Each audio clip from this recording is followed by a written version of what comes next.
Hello बच्चों, आज हम पढ़ेंगे बीकानेर प्रजामंडल। बीकानेर प्रजामंडल में की स्थापना के बारे में पढ़ेंगे कि प्रजामंडल की स्थापना कैसे कैसे हुई है।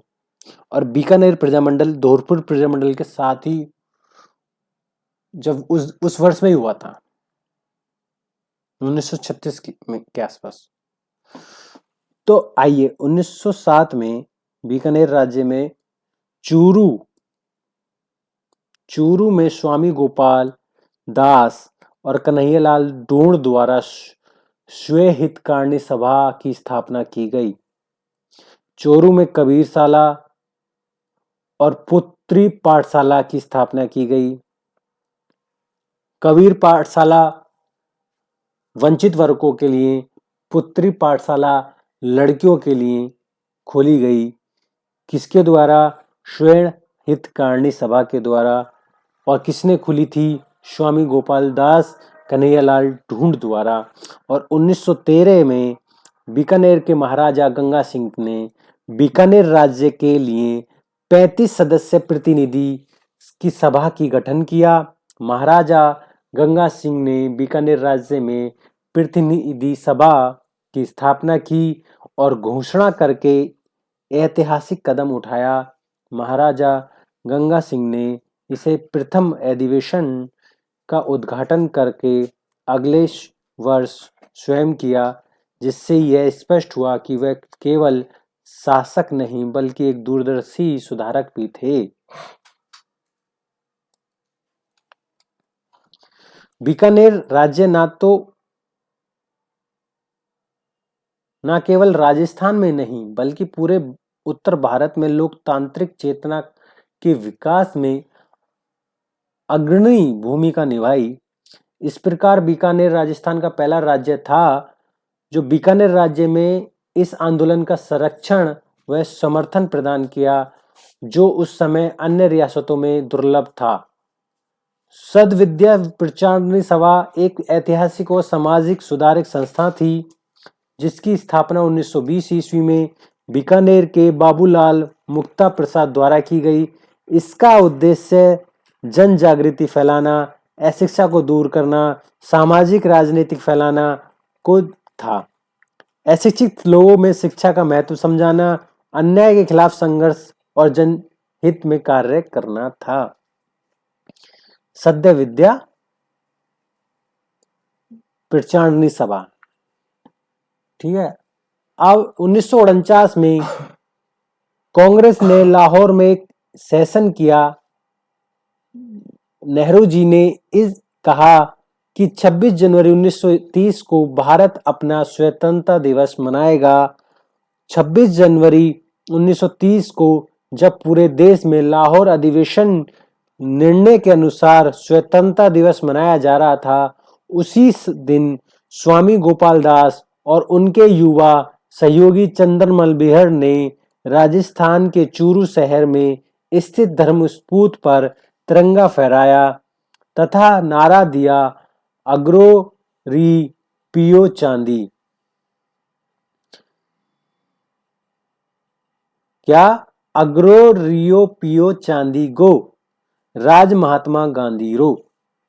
क्या इसका अर्थ था कि अब ना रुपया चाहिए ना चांदी, अब तो राज महात्मा गांधी का होगा। क्या मतलब था? देखो क्या बोला था, अग्रो रिपियो चांदी गो, राजस्थान राज महात्मा गांधी रो। ठीक है। यह तिरंगा, जब ये तिरंगा फैलाया तो ब्रिटिश शासन के खिलाफ खुली चुनौती थी, क्योंकि उस समय किसी भी रियासत में ऐसा करना बहुत ही प्रतिबंध था। आज के समय में आप झंडा फहरा सकते हो, लेकिन उस समय तो बहुत प्रतिबंध था। 1931 में आयोजित दूसरे गोलमेज सम्मेलन में गए भारत के स्वतंत्रता संग्राम के इतिहास में एक महत्वपूर्ण मोड़ था।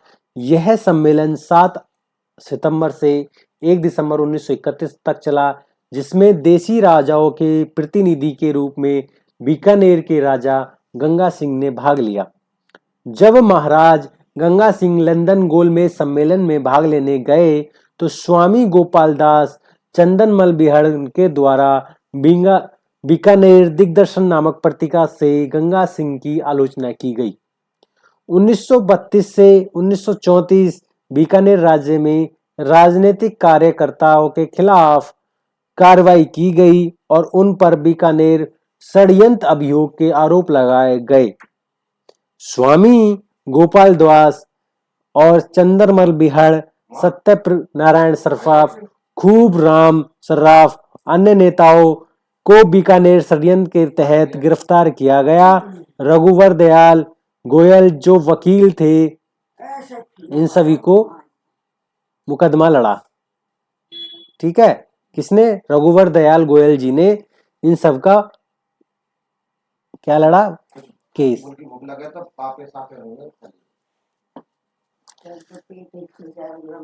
1932 में बीकानेर राज्य में सार्वजनिक सुरक्षा कानून पारित किया गया, जिससे इतिहास में बीकानेर का काला कानून कहा जाता है। यह कानून उस समय में जन जागृति, राजनीतिक चेतना, स्वतंत्रता आंदोलन को कुचलने के लिए उद्देश्य से चालू किया था। श्वेय हितकारिणी सभा और सद्य विद्या प्रचारणी सभा को और अन्य संस्थाओं द्वारा चलाए जा रहे शिक्षा और जन जागरण प्रयासों को षड्यंत्र बताकर रोका गया। विजय सिंह मेहता ने बीकानेर राज्य में नादिरशाही नामक पुस्तक लिखी। नादिरशाही का अर्थ का मतलब था ईरान के शासक नादिर शाह से लिया गया था, जो अपने क्रूर शासक, अत्यधिक दमन, जन विरोधी नीतियां और लोक अधिकारों का हनन करने कुख्यात थी। ठीक है, इस दमनकारी कानून के विरोध में बीकानेर प्रजा मंडल, प्रजा परिषद और अन्य संगठनों ने आंदोलन तेज किया और यह कानून इतना कठोर था कि सागरधर दास ने लिखा कि रियासत में नागरिकों स्वतंत्रताओं का दमन इस सीमा तक प्रबल था कि लाग कानाफूसी में बात करने से इतराते थे। लोग कानाफूसी करने में इतराते थे।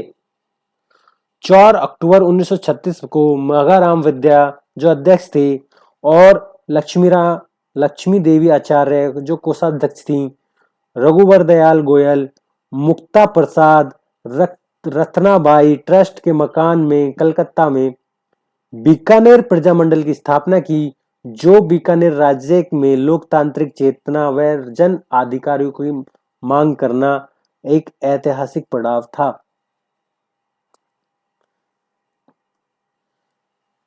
22 जुलाई 1942 को रघुवर दयाल गोयल जो अध्यक्ष थे, कौशिक दास और दाऊद दयाल आचार्य जैसे प्रबुद्ध नेताओं ने मिलकर बीकानेर राज्य प्रजा परिषद की स्थापना की। रघुवर दयाल की अध्यक्षता में की गई। 26 अक्टूबर 1944 में बीकानेर के राजा सादुल सिंह के खिलाफ सारे राजस्थान में भरतपुर प्रजा परिषद के समर्थन मिला। इसे बीकानेर दमन विरोधी दिवस मनाया गया। जब बीकानेर में राजनीतिक तनाव, दमनकारी कानून और प्रजामंडल आंदोलन का प्रतिबंध जैसी स्थितियां बन गईं, तब भी जनता ने 23 जनवरी सुभाष चंद्र बोस जयंती मनाई। ठीक है, 26 जनवरी को स्वतंत्रता दिवस भी मनाया, जो ब्रिटिश साम्राज्य और राजशाही के खिलाफ प्रतिरोध का साहसिक प्रदर्शन था। पंडित मेघाराम वैद्य द्वारा लिखित पुस्तक में बीकानेर की तोती पोती एक प्रेरक राजनीतिक और सामाजिक आलोचना है, जो बीकानेर राज्य को तत्कालीन राजशाही व्यवस्था पर तीखे प्रहार करती है। इसे महाराजा गंगा सिंह को गोल्डन जुबली पर हुए अनाप शनाप खर्च, विद्यासागर ठाकुर के साथ दुर्व्यवहार, मागाराम वैद्य और तुलसीराम स्वामी को निर्वासन जैसे मुद्दों पर प्रमुखता उठाई गई। 1 जुलाई 1944 में राय सिंह नगर श्री गंगानगर में सत्यनारायण सरफराज ने अध्यक्ष के बीकानेर राज्य प्रजा परिषद के अधिवेशन में भाग लिया और तिरंगा फहराने का निर्णय लिया। और जब राज्य की सेना ने गोलीबारी की तिरंगा फहराने के बाद, तो इस गोलीबारी में युवक बीरबल सिंह दहलिया शहीद हो गए। जब बीरबल सिंह शहीद हो गए तो इसकी याद में बीरबल दिवस ही मनाया जाता है। ठीक है। और अखिल भारतीय देशी राज्य लोक परिषद ने जांच समिति बनाई जिसमें हीरालाल शास्त्री, गोकुल भाई भट्ट, रघुवर दयाल गोयल सदस्य थे। इंदिरा गांधी नहर की जैसलमेर शाखा का नाम शहीद बीरबल रखा गया क्योंकि शहीद बीरबल नाम का लड़का शहीद हुआ था। गंगानगर के मुख्य चौक का नाम भी शहीद बीरबल चौक रखा गया। 17 जुलाई 1946 में बीकानेर प्रजा परिषद द्वारा शहीद बीरबल दिवस मनाया गया, जो शहीद बीरबल सिंह की याद में आयोजित एक श्रद्धांजलि थी। 31 अगस्त 1946 में को बीकानेर राज्य के शासक ने उत्तराधिकारी शासन का घोषणा की, जो बीकानेर के राजनीतिक इतिहास में एक ऐतिहासिक मोड़ था। यह घोषणा बीकानेर राजा परिषद और प्रजामंडल आंदोलन और जनता के निरंतर संघर्ष का परिणाम था। जयनारायण व्यास, जो राजस्थान के स्वतंत्रता संग्राम, सामाजिक सुधार आंदोलन के प्रमुख नेता थे, उन्होंने बीकानेर राज्य की राजशाही व दमनकारी नीतियों का विरोध में जोधपुर में एक कार्यालय स्थापित किया, जहां से उन्होंने राजनीतिक गतिविधियों और जन जागरण का अभियान चलाया। 1947 के अंत में बीकानेर राज्य के महाराजा ने गृह मंत्री ठाकुर प्रताप सिंह की आपूर्ति मंत्रालय को कार्यभार सौंप दिया। ठाकुर प्रताप सिंह ने कुछ लालची व भ्रष्ट व्यापारी से सांठगांठ करके बीकानेर से बाहर जाने वाली चने और सरसों की निकासी अनुज्ञा पत्र जारी करने में भ्रष्टाचार किया, जो एक बड़े पैमाने पर विवाद बन गया। व्यापारी को बाहर माल भेजने के लिए अनुज्ञा पत्र या परमिट लेना पड़ता था, उसमें उन्होंने घोटाला किया था, जो बाद में चल के बहुत बहस बनी गई। अब बीकानेर प्रजामंडल, पंडित नेहरू जी ने बीकानेर में स्वरवापी दमन के बारे में लिखा, जहां शादी की कुमकुम पत्रिकाएं राज्य से सेंसर करानी पड़ती हैं, उस राज्य शासक इंसान नहीं वह हैवान है। उदासर महाजन किसान आंदोलन बीकानेर में, दुधवा खारा कांगड़ किसान आंदोलन चूरू में। दुधवा खारा किसान आंदोलन के जो नेता थे वो हनुमान सिंह आर्य के तहत चलाया गया। दुधवा खारा गांव जो पहले बीकानेर रियासत के अंदर आता था, वह गांव अब चूरू जिले में है। इस आंदोलन के मुख्य कारण जागीरदारों का किसानों पर अत्याचार, अत्यधिक भू राजस्व और शोषण था। जो जागीरदार थे वो किसानों पर शोषण करते थे। उदासर महाजन किसान आंदोलन, उदासर किसान आंदोलन में यह था, जिसके नेता जीवन राम चौधरी थे। उदासर गांव में हुआ था, कहां? बीकानेर में। जहांगीर द्वारा लाग बाग अत्यधिक कर, बेगार जो बिना मजदूरी की श्रम, ठीक है, उसमें पैसा नहीं देते थे, वो मजदूरी करा लेते लेकिन पैसा नहीं देते, उसको बोलते थे बेगार। लाग बाग में यह था कि किसानों से अत्यधिक कर ले लेते थे, ठीक है, किसानों से अनुचित वसूली, जोत से बेदखली की घटनाएं, ये था उदासर किसान आंदोलन। जब इसका विरोध किया किसानों ने, तो उन पर भी एक प्रकार से लाठीचार्ज किया और उनको आवाज दबाने का प्रयास किया। महाजन किसान आंदोलन 1938 में स्थान कहाँ था? महाजन ठिकाना कहाँ? बीकानेर में। विशेषता ये थी कि महाजन एक प्रथम श्रेणी का ठिकाना था, जहां विशेष प्रशासनिक अधिकारी रहते थे। सामंत भोपाल सिंह ने कर को वृद्धि करना किसानों से भू राजस्व और चराई दरें की खालसा करने की मांग की और पुग्गल और कुंबाड़ा क्षेत्र में इसका आंदोलन किया गया।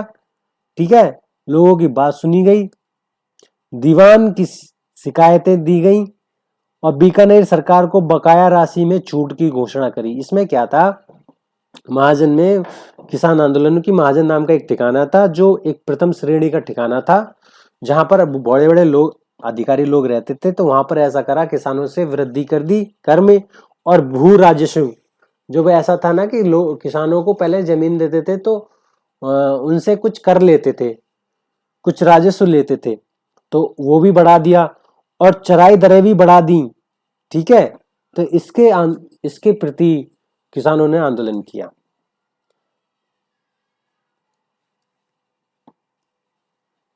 कांगड़ किसान आंदोलन में बीकानेर रियासत के चूरू जिले में इतिहास का एक महत्वपूर्ण व साहसजनक आंदोलन था।